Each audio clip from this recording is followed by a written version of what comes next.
So, the camera. But episode 1 complete. So what's next? Ideally, I really wanted to just jump straight into like working with everyone else. But I actually want to capture the process of how my creative journey started. So, what is that? As you may or may not have seen in what was just shown to you, I have a lot of things on my whiteboard. On there is a short film that I really want to make called The Art of Fitness, because my creative expression blossomed out from my fitness. And there are a lot of lessons there that I really want to express through film, right? And I just want to complete that project, and I think it'll be cool and good practice to understand what it's like to really continue capturing the process of things by capturing the process of my own project first. So let's get to it. Okay, so as I am taking a quick look back at episode 1, something that is just ringing in my head right now is I need to plan. I need to plan a little bit more. So, this whole thing is about capturing the process of the process. So what we're going to do is we're going to brainstorm what we're going to do. So I already know that for the Art of Fitness, I want to have a good idea of how I'm going to be showing progression and how I'm going to be talking about what the story is.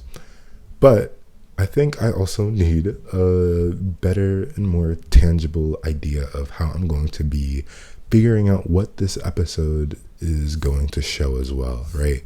Because I love just doing it, but I think just having a more generalized idea of how I want to plan these things, not just for this episode, but everything I do in the future, will make shooting, recording, and editing a lot more focused and concise and save a lot of time in the future. I have written down a general idea of what I want. In first covering the episode, I feel like it's pretty simple. Record as much as possible, but there are some things that I really wanted to emphasize. My emotional vulnerability when it comes to creating this project, but the episode as well. And then also what I've made, right? So some of you, I don't know who's seeing this. None of you, most likely, may have seen or have not seen the Art of Fitness trailer. And I'll put that here right now.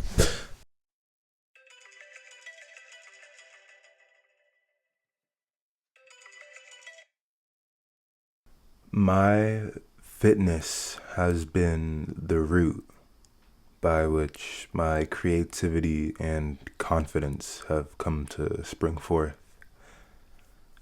It all started with discipline, and it didn't come about out of a real want. It was something that needed to happen to grow into the person that I needed to be.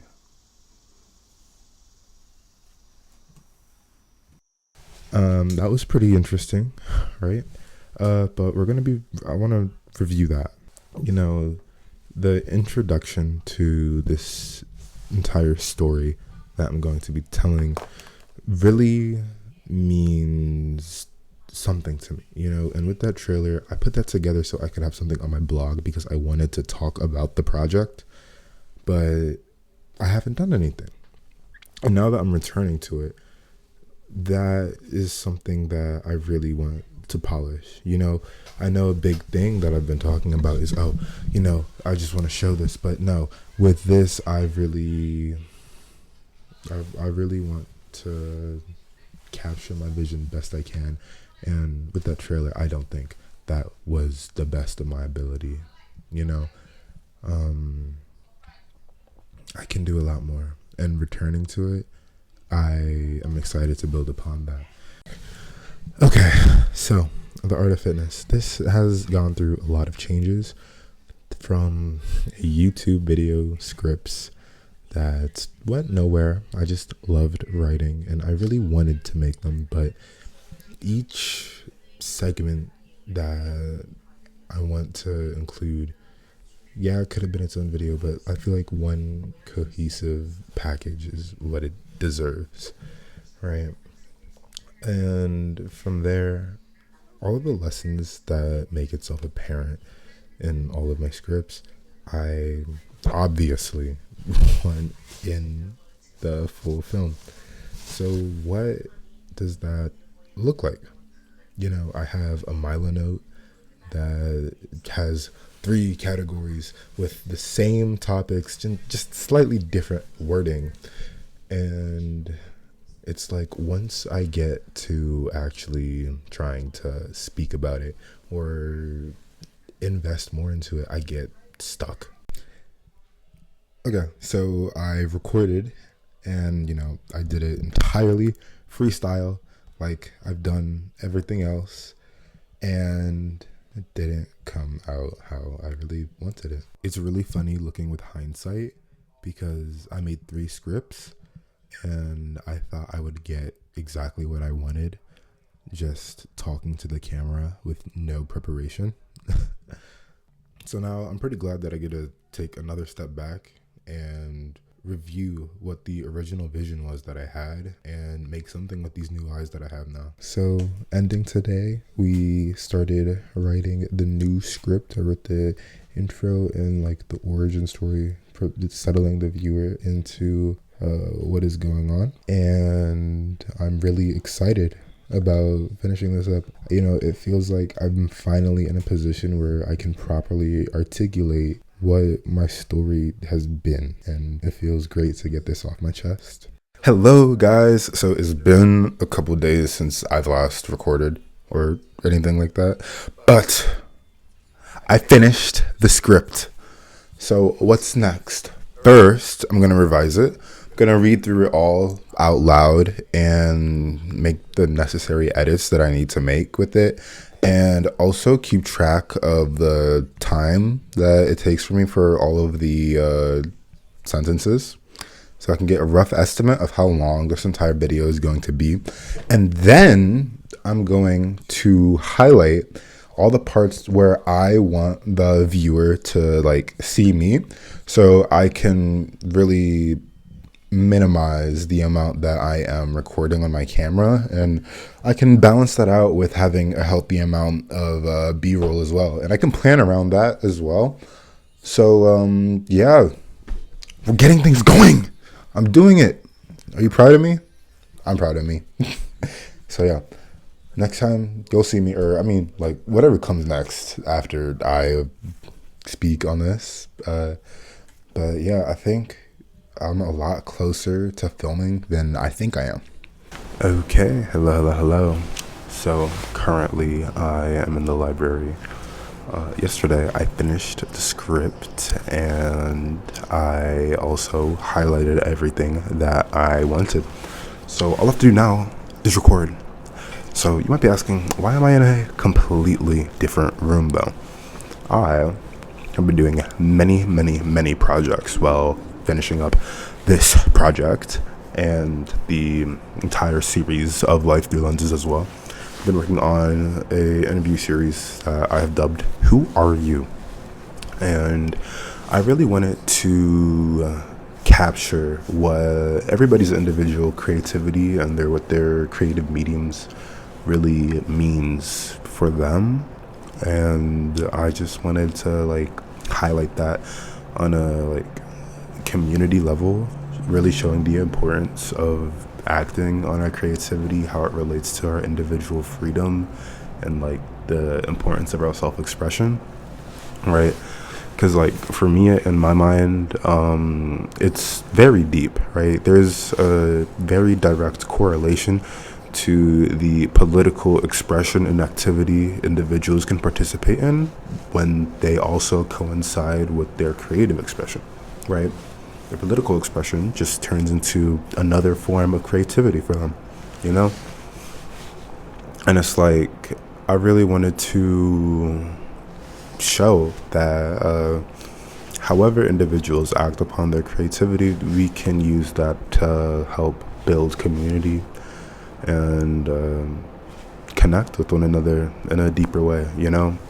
Society has really gone about in like a hyper consumerist mindset and landscape because of capitalism. But like, we can break away from that. We just have to like make the leap of faith in saying we matter, you know? I matter, you matter, and what we have to say matters, and we have to act upon that above the economic scarcity that is manufactured before us, right? It is the individual that holds the power over the resources and how they're used. And we see how we can use that in our creativity to make something beautiful, relatable, and understood by the everyday person. And it's like, let's put that out there. But, you know, someone might think, well, how do you relate to that? I'm glad you asked me.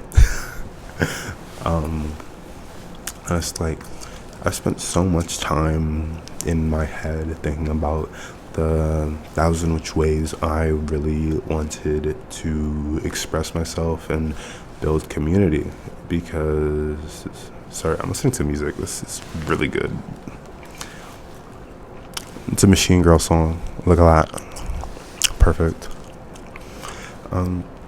But yeah, literally, I had a whole crisis. I talk about it in the video that I'm making for this, but I'm sure I'll also express it in like some other art forms I do. But when I was going down a lot of paths of self-reflection and really trying to heal from the generational trauma that has been incurred throughout my familial lineage, I really recognized that something that my family, and I'm sure a plethora of others, have come to experience is the sacrifice of individual expression for material gain and material comfort, because that was the only way that was shown that you could live a life of any comfort. You know, my family comes from Haiti, a country that has struggled through so much and has had to fight tooth and nail for every aspect of their existence. And looking at my grandparents every day, I see how the trauma of their surroundings have caused them to live their lives in a manner in which they don't value their individual expression because they don't see it as something valuable. They only see their labor as something valuable if it can create a dollar, right? And now, in their elderly years, some of them, only one of them, my grandmother, honestly, I think my grandfather is starting to self-reflect a little bit as well.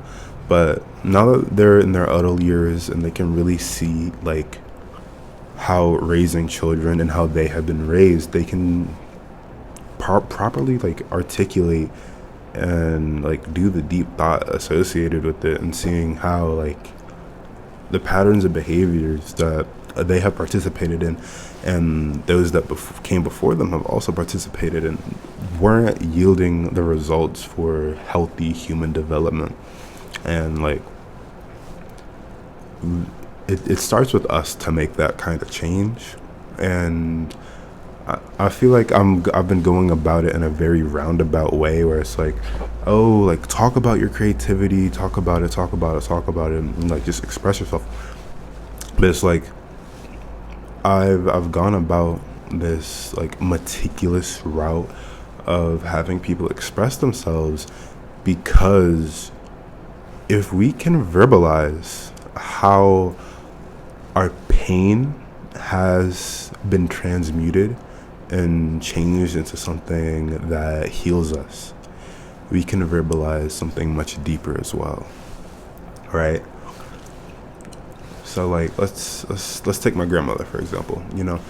As I'm recording this, I've already finished my series 60 Days of Ambidexterity, and like a very short synopsis of that is, when I was born left-handed, but my grandmother forced me to become right-handed, and that other aspect of myself was lost for 20 years. Exaggeration, probably closer to like 16. But still, it wasn't until I made the choice to reconnect with myself that I became comfortable in accessing my creativity in a deeper manner that was really lost to me. And it's like, it's a metaphor. I did it. It wasn't a metaphor, but it's a metaphor. You get me. Whoever's watching this, you understand exactly what I mean. So it's just about how our expression has been shackled away from us. I think about my grandfather, who became an engineer, right? When I was a child, all I wanted to be was an engineer like him. My uncle also became a computer engineer, and I was just surrounded by all these engineers, and it was all I had to look forward to. I didn't know why I wanted to become an engineer, but the men in my life that all I had to look up to were engineers, and I thought that was something that I should want to obtain, not something that I really wanted to obtain.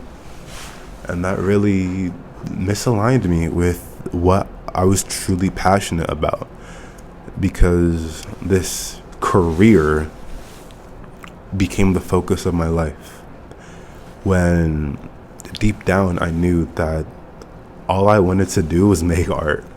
It didn't matter how it came out. I just wanted to be creative and have fun and enjoy life, because why give birth to me if the world is a terrible place? All right, and like, sorry, Mom. I know.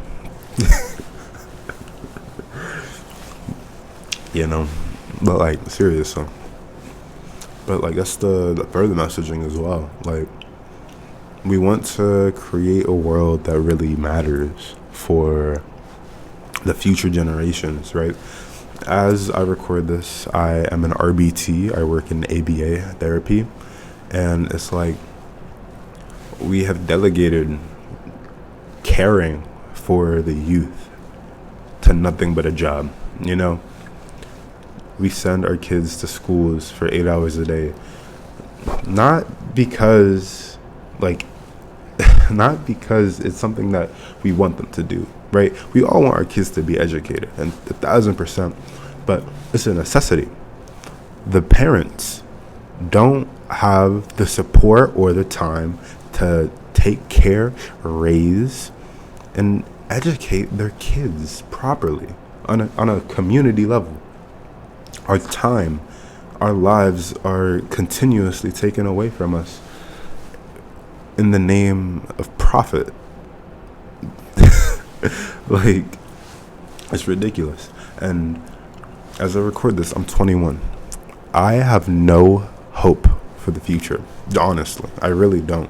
The only hope that I have is just trusting the fact that I hope to inspire others to like live a more self-deterministic lifestyle through everything that I make. That's it. I don't really have hope, honestly. When I was young, I genuinely planned on killing myself at 18, and with how my life went, that didn't happen, and now I'm here, and it's like I have to do something. So this is what we're doing instead: making art and living how we need to. So, life through lenses is. I'm always going to talk about it because there's multiple definitions for what this is to me. Life through lenses is life through my lens, the camera lens, and your lens. It's ever changing, but we need to see more perspectives. But not just to see it, but we need to create it. We need to create new perspectives that need to be heard if we really want to see a better world, straight up. And it's like so much, because when I first was getting on this whole journey and everything, what I really wanted to do was make a nonprofit around emotional understanding and sustainability on the individual level and the community level. But I couldn't do that entirely. It was kind of unnecessary. I learned that our creativity can bring a lot of those same lessons. Okay. So, this is my second attempt at filming this today. The first one didn't go that well. Okay, Life Through Lenses people. I have the Art of Fitness script, and we are about to record. It's windy as fuck, and honestly, I hope that CapCut's like vocal enhancement feature is really good, or in noise reduction too, because I just gotta do this. Way colder than I thought. I hope my fingers don't get frostburn or frostbite, because I feel that like first stage setting in. Yeah, winter is here, and we're gonna do this finally. So let's get started. I'll see you guys after.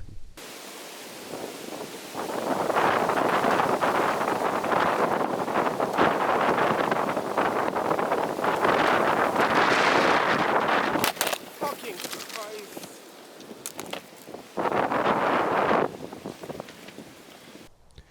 But we have found a new location that suits me much better. And now we are ready to film the Art of Fitness. It has taken me a good amount of time. I think I'm moving pretty fast with this, honestly. Faster than I think I am. Everything still feels really slow, but I'm happy to record this and get this done and like make this. It really means a lot to me, and I am ready. So I'll see you on the flip side. Well, I don't know. Honestly, I don't remember what I had before this, but we're filming the in-person portions, and yeah. Okay, so I have finished putting all of the footage that's been recorded for today into their respective projects for Life Through Lenses and the Art of Fitness. And depending on how much work I get done tomorrow, we could really be done with this video this week, depending on how the Who Are You interviews go as well, because those become a priority kind of fast, because like I want to stay on the schedule for them and everything. But like this is going a lot faster than I expected. Like it's a lot of work, and like it took a good amount of my day, right? I woke up at 3 a.m., went to the gym, cleaned my rooms, and then I left to record at 9 a.m. I didn't finish recording until like 12:30, 1 o'clock, around then, something like that. And now it is 6 o'clock. Like it took a good amount of my day, but like I've been consistent at this for like a good amount of time. I put it on pause for a bit, but like I always come back. So yeah, we're about there. We're the hardest stuff is done pretty much. So the Art of Fitness is actually going to look like is gonna be a lot longer than I expected. We're sitting at a 38-minute video, and that's without the chunk of the actual script in it yet. That's only the bits that I've recorded. So, like, I'm excited, but wow, like, this is gonna be like a movie. This is the movie. Okay, I'll see you in the next one. I haven't been recording myself making the videos just because, like, I'm so in and out of it. But we're almost there. We got this. So I have sat myself down and got to work. And we are at a phenomenal point. I have mixed up all of the audio and listened to the full video fairly seamlessly. And yeah, it looks beautiful. It is about 37 minutes long, about 17 minutes longer than expected, but honestly, that's fine. And all I have to do is put in the B-roll, and I don't even need that much, I don't feel. Like, I'm gonna go through it again, listening to the audio where it is all contextually, and like add the clips of me working out, my old journal, and add like the title cards for each section, and then that'll be it. Actually, no, I'm lying. And then I will take the thumbnail picture, and then we will be ready to upload. So once I upload this, I'm actually not gonna announce it anywhere except on maybe my blog, just because, like, I don't want to bring attention to it myself particularly. Like, this is really something for me, and if it's meant to be heard, it'll be seen by who it's meant to be seen by, you know? Like, I really feel like if I were to force this out and force it to be seen, its message would be obscured, and I really don't want that. I want anybody that sees it to come to it naturally, you know? Even if it has to be like through seeing this episode. Like, I don't want it to be I shove this down your throat kind of thing. But yeah, I'm excited, and we're almost done. I can't believe it. Okay, so I have good news and I have good news. I just finished editing, and I'm going to be uploading the video tomorrow, and I did it. And I'm done, and I actually did it. But also there's a lot of things that are happening right now. So as you guys saw earlier in this video, or in this episode, I should really say, my whiteboard was full, right? I have completed everything on my whiteboard. So the series, Who Are You? The first round of it is done, and I am getting things set up so that the second round can be continued with a better production quality, and I can really convey the stories that we're capturing to a much better degree. And then the primary school project that I'm doing with my creative collective Scribble is getting launched on a Monday, and we're officially unveiling our website on that Friday, and I'm super excited about that too. And I have just now finished editing The Art of Fitness for my own pleasure, my love letter to me. So everything is done and complete after months and months and months of hard work. I am very proud to say that I have done it. So what's next? Over the course of this, I have really come to recognize that I am something called an autodidact, basically a self-taught creative, right? When I was speaking with this musician named Bashi Rose, we had a phone call talking about film and how he made his first film. Now, he was also an autodidact in trying to capture and convey these stories of Black radicalism. And it's a really self-taught nature. There's a very specific kind of experience that comes with that, and I really feel like a lot of creatives are autodidacts, and I really want to capture the story of it. You know, not just my story of how I came to craft myself and my creative expression, but how did others do that? And that's what we're going to be seeing next. Uh, I hope you enjoyed this episode, and in the next one, we shall see the autodidacts of this series.